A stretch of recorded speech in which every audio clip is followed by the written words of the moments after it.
ఇప్పుడే పవన్ కళ్యాణ్ గారు చెప్పినట్టు వారి యొక్క సమయ స్ఫూర్తిని నేను ఎప్పుడూ మర్చిపోలేను.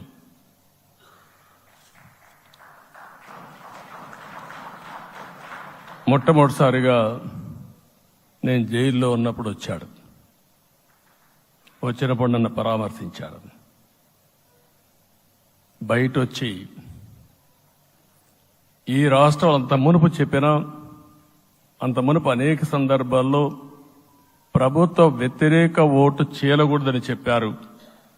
కానీ నన్ను చూసి బయటికి వెళ్ళిన తర్వాత ఈరోజు తెలుగుదేశం జనసేన పొత్తు పెట్టుకుంటున్నామని చెప్పిన మొదటి వ్యక్తి పవన్ కళ్యాణ్ గారు. అప్పటికే బీజేపీతో పొత్తుంది. అయితే ఒక మాట చెప్పాడు, బీజేపీతో పొత్తుంది, బీజేపీ, తెలుగుదేశం, జనసేన 3 పార్టీలు కలిసి పోటీ చేస్తామని కూడా చెప్పి మళ్లీ ఆ ప్రయత్నం చేసి కడాన రాష్ట్ర ప్రయోజనాల దృష్ట్యా బీజేపీ, తెలుగుదేశం, జనసేన పొత్తు పెట్టుకున్నాం. మనస్ఫూర్తిగా ఆయన అభినందిస్తున్నా. ఆ రోజటి నుంచి ఎలాంటి పొరపచ్చాలు లేకుండా కలిసి పనిచేశారు. మాకు కొన్ని అనుమానాలు ఉండేటివి. ఓటు ట్రాన్స్ఫర్ అవుతుందా లేదా,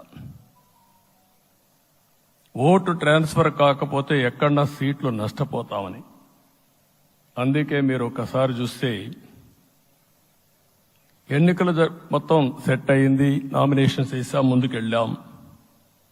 అదే సమయంలో మొట్టమొదటిసారిగా కొవ్వూరులో 3 పార్టీల నాయకులు కలిసి, నేను, పవన్ కళ్యాణ్ గారు, పురంధేశ్వరి గారు, ముగ్గురం కలిసి ఫస్ట్ మీటింగ్ అడ్రస్ చేశాం.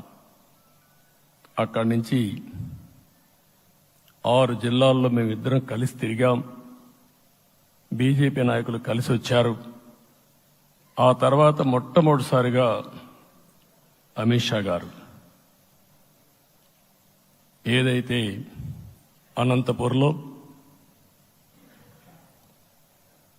ధర్మవరం కాన్స్టిట్యున్సీకి వచ్చారు. నేను మొన్న నేషనల్ మీటింగ్లో కూడా చెప్పాను. ఆయన వచ్చినప్పుడు చాలా స్పష్టంగా ఎందుకు మేము పొత్తు పెట్టుకున్నామనే విషయాలు చెప్తూ ఈ ప్రభుత్వ అవినీతిని ఎండగట్టారు, సూటిగా మాట్లాడారు. ఆ ఒక్క మీటింగ్తో రాష్ట్రం మొత్తం ఒక నమ్మకం వచ్చింది. బీజేపీ కూడా పూర్తిగా ఈ కూటమిని సపోర్ట్ చేస్తున్నారనే కాకుండా ఈ రాష్ట్రానికి ఏ అవసరం ఉందో చెప్పగలిగారు. అది అయిన తర్వాత ప్రధానమంత్రి గారు వచ్చారు. మొట్టమొదటి మీటింగ్ మీరు చూస్తే ఇక్కడనే రాజమండ్రిలో పెట్టారు. రాజమండ్రిలో స్పష్టత ఇచ్చారు. దేని అనకాపల్లిలో స్పష్టత ఇచ్చారు. తర్వాత రాజంపేటలో మాట్లాడుతూ చాలా క్లియర్గా చెప్పారు. ఇదే విజయవాడకు వచ్చినప్పుడు రోడ్ షో పెడితే నా జీవితంలో ఎప్పుడూ చూడలేదు, ప్రధానమంత్రి గారు కూడా అదే చెప్పారు, బ్రహ్మాండమైన రోడ్ షో విజయవాడలో జరిగిందని ప్రధానమంత్రి గారు కూడా అభినందించే పరిస్థితికి వచ్చారు. ఇవన్నీ కలయికే మన విజయం. ఈ విషయం మనం గుర్తుపెట్టుకోవాల్సిన అవసరం ఉంది. మీరు కష్టపడ్డారు. నేను చాలా ఎన్నికల్లో చూశాను. అందరూ అభ్యర్థులు కూడా ఈ ఎన్నికల్లో కష్టపడిన విధానం కానీ ఇంత కష్టం నేను ఎప్పుడూ చూడలేదు. ఒక్క మాటలో చెప్పాలంటే ప్రతి ఒక్కరూ మనసు పెట్టి పనిచేశారు. అందుకే ఈ గెలుపు వచ్చిందని చెప్పి కూడా నేను మీకు తెలియజేస్తున్నా. మీ అందరి సహకారంతో రేపు ప్రమాణ స్వీకారం చేస్తున్నాను. దానికి మీ అందరికీ ధన్యవాదాలు. రేపు ప్రమాణ స్వీకారానికి నరేంద్ర మోడీ గారు ప్రధానమంత్రిగా వారు వస్తున్నారు. అదే మరిగా ఎన్డీఏ నాయకులు వస్తున్నారు. ఇది ఒక అరుదైన అనుభవం.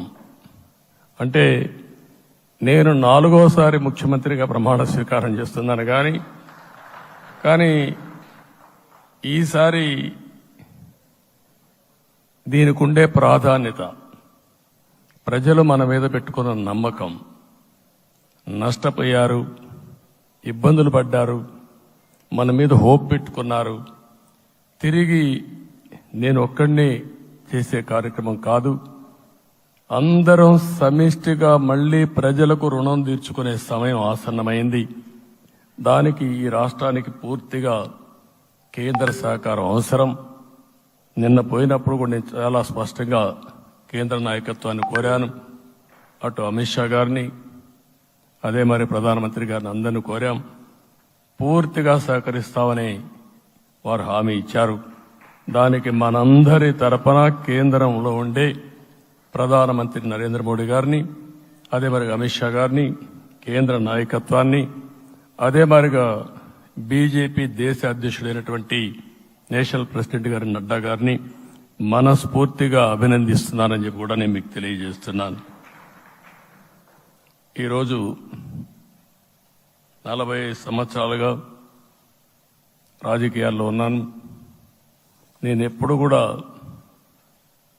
రాగద్వేషాలకు అతీతంగా రాజ్యాంగంలో ఏదైతే మనం ప్రమాణం చేస్తామో రాజ్యాంగాన్ని అనుసరించి అదే విధంగా పనిచేశాను. మళ్లీ ఈరోజు మీ అందరికీ హామీ ఇస్తున్నాం. నాకు అలవాటు ప్రజల కోసం కష్టపడడం, అవిశ్రాంతంగా పనిచేయడం, పోరాటాలు మాత్రమే నాకు తెలుసు. ప్రజాహితం మాత్రం తెలుసు. తప్పకుండా దాన్ని నిలబెట్టుకుంటా. ఇన్ని దశాబ్దాలుగా కూడా ప్రతి అడుగు కూడా మీరు ఒకసారి చూస్తే ప్రతి ఆలోచన, తపన అన్ని కూడా ప్రజల కోసమే చేశాం. ఈరోజు మనకిచ్చింది ప్రజల అధికారం కాదు. ఇది ఒక పవిత్రమైన అత్యున్నతమైన బాధ్యత మనకు అప్పచెప్పారు. ఈ విషయం అనుక్షణం ప్రతి ఒక్కరూ మనం గుర్తుపెట్టుకోవాల్సిన అవసరం ఉంది. నేను 14 సంవత్సరాలు దగ్గర ముఖ్యమంత్రిగా ఉన్నాను. 15 సంవత్సరాలు ప్రతిపక్ష నాయకుడిగా పనిచేశాను. ఎన్నో సవాళ్లు చూశాను, ఎన్నో సంక్షోభాలు చూశాను. ప్రతి ఒక్క సంక్షోభాన్ని ఒక అవకాశంగా మలుచుకుని ముందుకు పోయాం. ఈరోజు కూడా మీకు అందరికీ ఈరోజు రాష్ట్రంలో మనం చూస్తే చాలా సమస్యలున్నాయి. నా అనుభవాన్ని మొత్తం తీసుకుని పూర్తిగా మీ అందరి సహకారంతో, మిత్రులు పవన్ కళ్యాణ్ గారి సహకారంతో పేద ప్రజల జీవితాలను మార్చడానికి అనునిత్యం ఆలోచిద్దాం. అది చేసి మన నిజాయితీని, మన కృతజ్ఞతని ప్రజలకు తెలియజేద్దాం. అందుకని ఇంకొక పక్క మీరు ఆలోచిస్తే రాష్ట్రం పూర్తిగా శిథిలమైపోయింది. దెబ్బతినని వర్గం అంటూ లేదు. అందుకనే ఓసారి ఆశ్చర్యం కూడా వేస్తుంది.